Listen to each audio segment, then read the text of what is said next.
പ്രിയ സുഹൃത്തുക്കളെ, തുറന്ന പുസ്തകം ഗ്രൂപ്പിൻ്റെ ലൈഫ് ടിപ്സിലേക്ക് ഹൃദ്യമായ സ്വാഗതം. ഒരാൾക്ക് എത്ര ഭക്ഷണം കഴിക്കാൻ പറ്റും? അങ്ങനെയൊരു കണക്കെടുപ്പൊന്നും നമ്മൾ നടത്താറില്ല എന്നതിൻ്റെ ഉത്തമ ദൃഷ്ടാന്തമല്ലേ സൽക്കാരവേളകൾ. വീടുകളിലും പലപ്പോഴും ആവശ്യത്തിലും അധികം ഉണ്ടാക്കാനും ബാക്കിയായത് കളയാനും നാം മടിക്കില്ല. ഈയിടെ ഒരു ചങ്ങാതി ജർമ്മനിയിൽ ചെന്നു, ഹാംബർഗ് നഗരത്തിൽ. ആ അനുഭവം നമ്മളെ ഇരുത്തി ചിന്തിപ്പിക്കും തീർച്ച. അവൻ പറയുന്നതിങ്ങനെ: പഠനാവശ്യത്തിനാണ് ഞങ്ങൾ അവിടെ ചെന്നത്.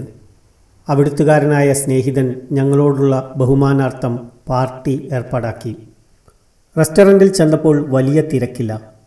മിക്ക കസേരകളും ഒഴിഞ്ഞു കിടക്കുന്നു. ഒരു മൂലയിൽ 2 പേർ ഇരിക്കുന്നുണ്ട്. അധികം അകലെയല്ലാതെ ഞങ്ങളും ഇരുന്നു. ഞാൻ അവരെ ശ്രദ്ധിച്ചു.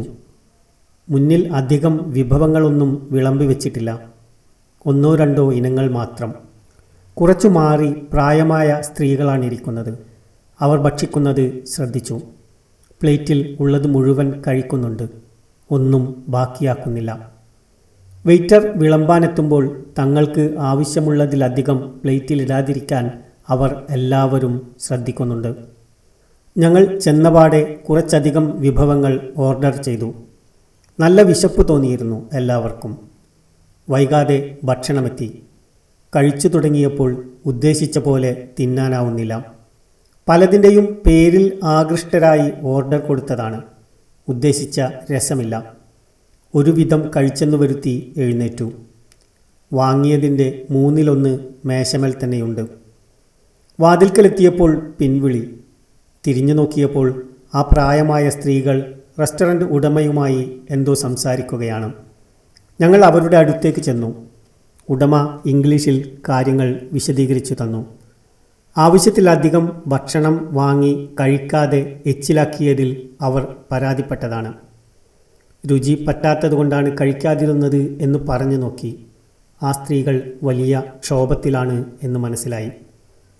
അവർ ആരോടോ മൊബൈൽ ഫോണിൽ സംസാരിക്കുകയാണ്. ഞങ്ങളുടെ വ്യക്തിപരമായ കാര്യത്തിൽ അനാവശ്യമായി ഇടപെട്ടതിൽ ഞങ്ങൾക്കുള്ള പ്രതിഷേധം അവരെ അറിയിച്ചു. അവർ കേൾക്കുന്ന മട്ടില്ല. അല്പനേരം വാഗ്വാദം നടന്നു. അപ്പോഴേക്കും യൂണിഫോമിട്ട ഒരാൾ എത്തി. സാമൂഹ്യക്ഷേമ വകുപ്പിൽ നിന്നാണെന്ന് അറിയിച്ചു. തർക്കത്തിൻ്റെ കാരണം ആരാഞ്ഞ ശേഷം ഞങ്ങൾക്ക് 50 മാർക്ക് പിഴയിട്ടു. ഞങ്ങൾ സ്തബ്ധരായി നിന്നു.